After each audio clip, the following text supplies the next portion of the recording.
Last game of the year. Old Trafford, against a struggling Wolves side. And still, Manchester United failed to win. This wasn't just a draw. This was a warning sign, a reminder that the problems at this club are far from solved. Let's be clear. This was a must-win game. At home, against a team near the bottom of the table, with pressure already building. There were no excuses, no room for mistakes. 3 points were expected. What United delivered was disappointment. United started with possession, but possession without purpose. Sideways passes, slow tempo, very little penetration. The goal eventually came, and that should have been the moment to take control. Instead, United dropped off.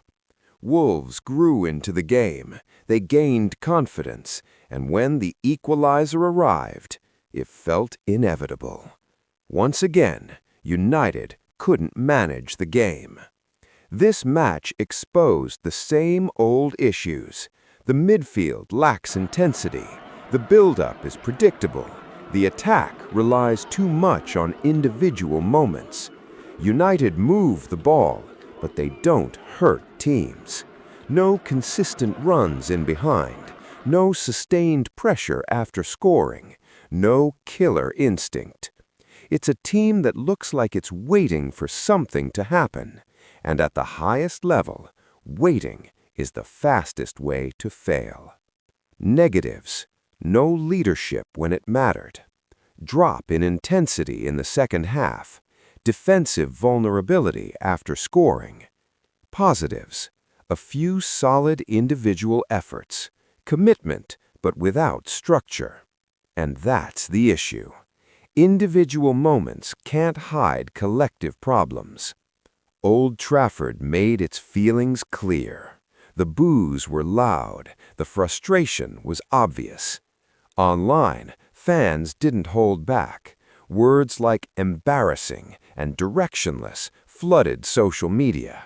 People say this, look, it's the Premier League. Anyone can get points off anyone. I get that. If it was a fully one-off, I'd get over it. For me, this is a build-up of things going against us from way back now. I mean, first of all, you barely even win a game when you first come into the club. Then you tell us we're going to have to suffer, you accept that. Then you get into the Europa League final against Spurs, and we had no plan B, and we just basically handed it to them. Then you have a good summer, and you think things are going to be different, and it's poor performance after poor performance, inconsistencies, You think you have a good summer. You think you do, yeah. You get told you. But this is the thing. It's not just like, oh, we've dropped points to Wolves, which is embarrassing as itself. It is a loss, basically. It is. It is a loss. It's not just that.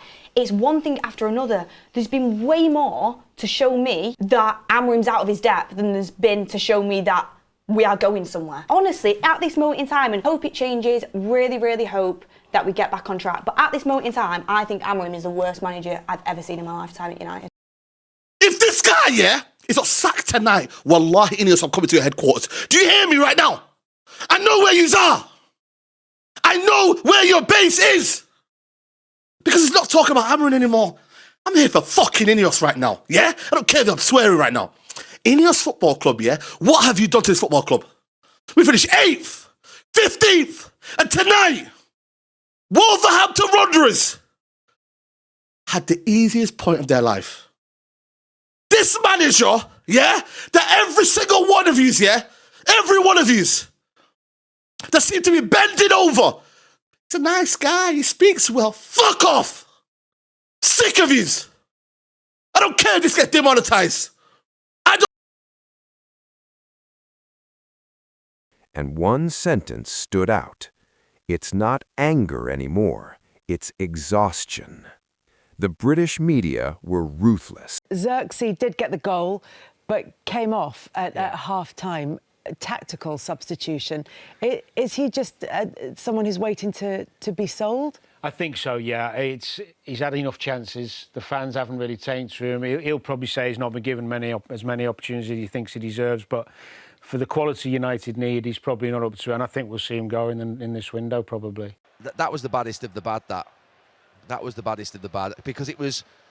we saw them warming up before the game, and they were warming up in the system of the three at the back with Heaven to the right, Martinez and Shaw, and then up front they had Dallo on the right wing back, Dorgu left wing back, and then they had Xerxes on the right channel, Cunha in the left channel, and Sesko. And I said to you, I said they were warming up in the wrong shape against Newcastle to fool everybody the other night, and then ended up playing with the back four. So I said I'd ignore that.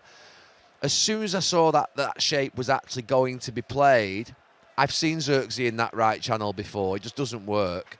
If he's listening, I know he's not, but if he's listening, we don't think you're changing it because of the pressure we're putting on you. We think you're changing it because you realise now what we realised ages ago, that 3 doesn't work at the back. It's nothing to do with pressure.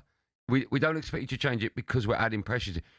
We're saying 3 doesn't work. We can see it. We've seen it for ages. You should see it. And now finally you have. Nothing to do with pressure. And also, one other thing, sorry. One of the reasons he said he wasn't playing 4 at the back is because and I quote, he didn't have the right players, right? Well, we have less players now because we've got AFCON and injuries.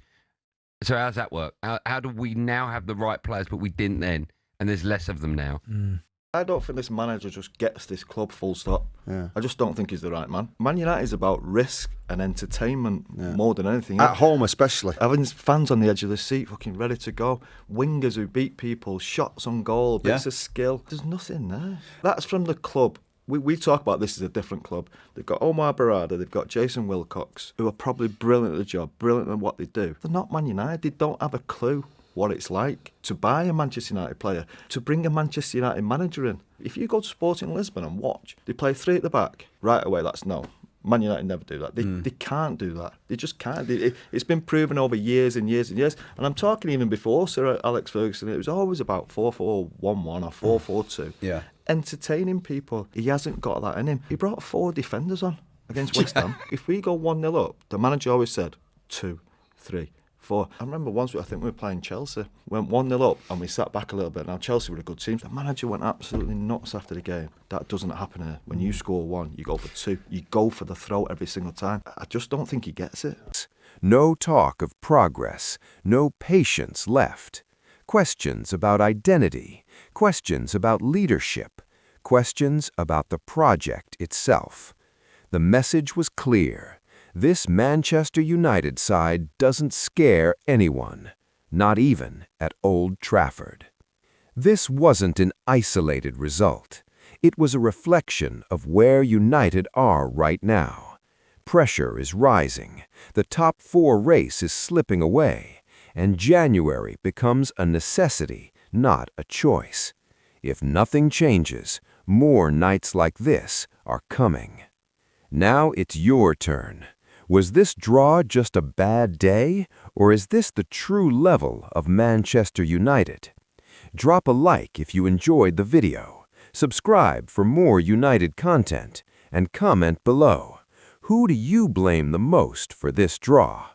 I'll see you in the next one, because at Manchester United, the drama never stops.